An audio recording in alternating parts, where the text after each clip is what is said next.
কোন ব্যক্তি সর্বপ্রথম জাহান্নামে যাবে? যে শ্রেণীর ব্যক্তি প্রথমেই জাহান্নামে যাবে সে কোনো চোর ডাকাত নয়, জেনাকারী নয়, হত্যাকারী নয়, এমনকি সে কখনো শিরক করেনি। তাহলে কি এমন অপরাধের কারণে আল্লাহ তাআলা প্রথমেই তাকে জাহান্নামে দিবেন এবং সেই মুহূর্তে জাহান্নামকে আনা হবে যার ৭০,০০০ শেকল থাকবে, প্রতিটি শেকল টানবে ৭০,০০০ ফেরেশতা। প্রিয় দর্শকবৃন্দ, আপনাদের যদি জানা থাকে সর্বপ্রথম কে জাহান্নামে যাবে তাহলে অবশ্যই কমেন্টে জানাতে ভুলবেন না। মানুষ দুনিয়াতে আগুন দেখে এবং প্রতিদিন এটি ব্যবহার করে। অনেকেই ভাবতে পারেন জাহান্নামের শাস্তি ও আগুন দুনিয়ার আগুনের মতোই, কিন্তু আমাদের প্রিয় নবী হযরত মুহাম্মদ সাল্লাল্লাহু আলাইহি ওয়াসাল্লাম আমাদের এই বিষয়ে স্পষ্টভাবে জানিয়েছেন এবং দুনিয়ার আগুন ও আখিরাতের আগুনের পার্থক্য ব্যাখ্যা করেছেন। তিনি বলেছেন, তোমাদের এই দুনিয়ার আগুন জাহান্নামের আগুনের ৭০ ভাগের ১ ভাগ মাত্র। সাহাবীরা জিজ্ঞাসা করলেন, হে আল্লাহর রাসূল, তাহলে এটাই কি যথেষ্ট ছিল না? তিনি বললেন, জাহান্নামের আগুন দুনিয়ার আগুনের চেয়ে আরও ৯৯ অংশ বেশি উত্তপ্ত, প্রতিটি অংশ দুনিয়ার আগুনের মতো তীব্র।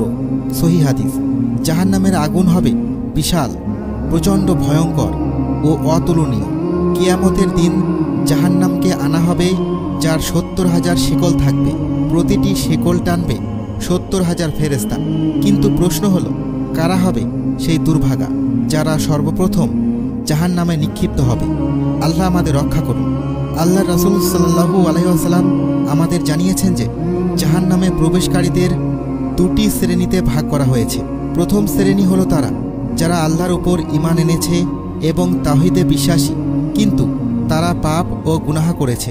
এরা তাদের পাপের কারণে জাহান্নামে শাস্তি পাবে, তবে একসময় আল্লাহ তাদের ক্ষমা করে জান্নাতে প্রবেশ করাবেন। আমরা আল্লাহর কাছে দোয়া করি তিনি যেন আমাদের জান্নাতে প্রবেশ করান। দ্বিতীয় শ্রেণী হলো তারা যারা কুফরির ওপর জীবন কাটিয়েছে এবং সেখানেই মৃত্যুবরণ করেছে। তাদের স্থায়ী আবাস হবে জাহান্নাম, যেখানে তাদের শাস্তি কখনো লঘু করা হবে না এবং তারা কখনো সেখান থেকে মুক্তি পাবে না। আল্লাহ আমাদের ক্ষমা করুন। আল্লাহর রাসূল সাল্লাল্লাহু আলাইহি ওয়াসাল্লাম বলেছেন, তোমাদের প্রত্যেকের সঙ্গেই তার রব সরাসরি কথা বলবেন। সেখানে কোনো দোভাষী থাকবে না। তখন সে তার ডান দিকে তাকাবে, সেখানে শুধু তার নিজ কর্ম দেখতে পাবে। সে তার বাম দিকে তাকাবে, সেখানেও তার নিজ কর্মই দেখতে পাবে। সামনে তাকালে সে শুধুই আগুন দেখতে পাবে।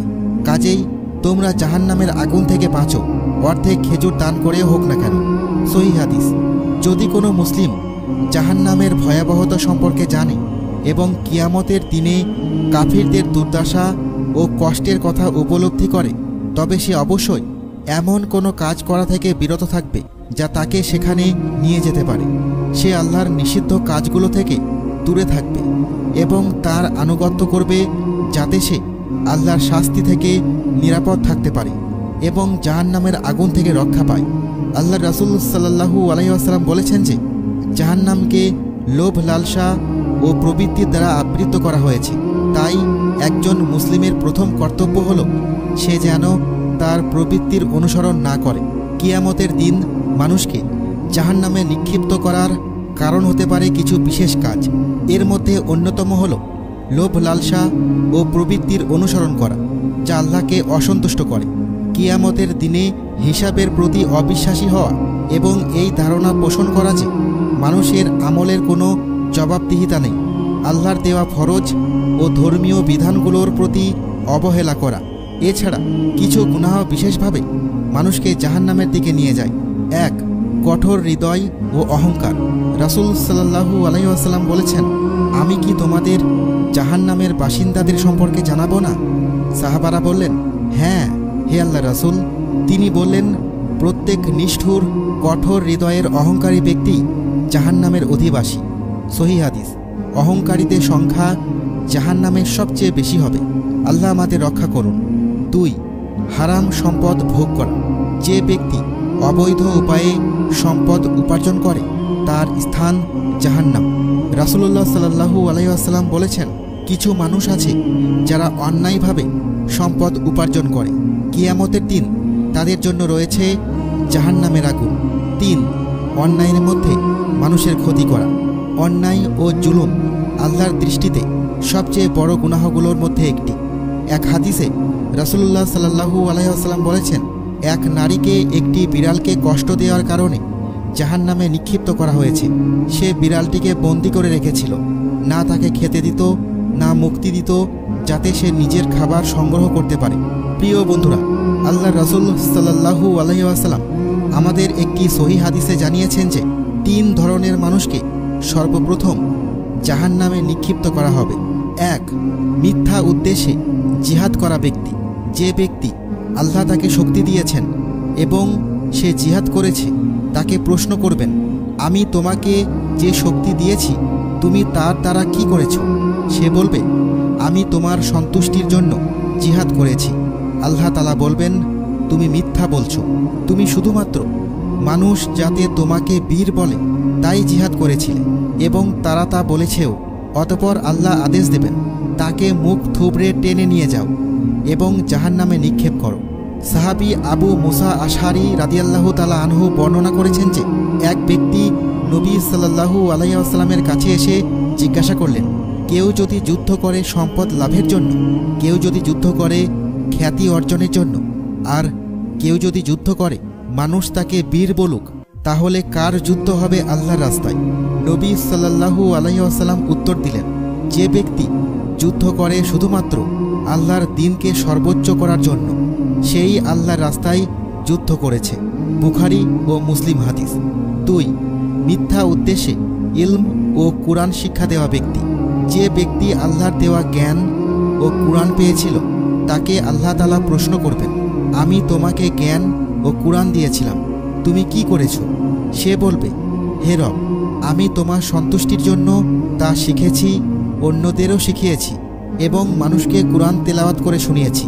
আল্লাহ বলবেন, তুমি মিথ্যা বলছো, তুমি কেবলমাত্র লোকেরা যেন তোমাকে আলেম ও কুরআনের কারি বলে সেই উদ্দেশ্যেই শিখিয়েছিলে, এবং তারা তাই বলেছে। অতঃপর আল্লাহ আদেশ দেবেন, তাকে মুখ থুবড়ে টেনে নিয়ে যাও এবং জাহান্নামে নিক্ষেপ করো। 3. লোক দেখানোর জন্য দান সদকা করা ব্যক্তি। যে ব্যক্তি আল্লাহর দেওয়া সম্পদ পেয়েছিল, তাকে আল্লাহ প্রশ্ন করবেন, আমি তোমাকে সম্পদ দিয়েছিলাম, তুমি কি করেছো? সে বলবে, হে রব, আমি তোমার সন্তুষ্টির জন্য তা দান করেছি। আল্লাহ বলবেন, তুমি মিথ্যা বলছো, তুমি শুধু লোকেরা যেন তোমাকে দানশীল ও উদার ব্যক্তি বলে সেই উদ্দেশ্যে দান করেছিলে, এবং তারা তাই বলেছে। অতঃপর আল্লাহ আদেশ দেবেন, তাকে মুখ থুবড়ে টেনে নিয়ে যাও এবং জাহান্নামে নিক্ষেপ করো। যদি আল্লাহ তাআলা কাউকে কোনো নিয়ামত দান করেন, তবে তার উচিত আল্লাহর শুকরিয়া আদায় করা। এই শুকরিয়া কেবল কথাই নয়, বরং কাজে প্রমাণিত হওয়া উচিত। আমাদের প্রতিটি আমল একমাত্র আল্লাহর সন্তুষ্টির জন্য হওয়া উচিত।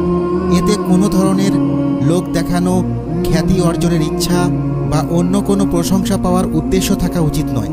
কারণ রিয়া এক ধরনের গোপন শিরক, যা মানুষের আমল ধ্বংস করে দেয়। আল্লাহ আমাদের রক্ষা করুন।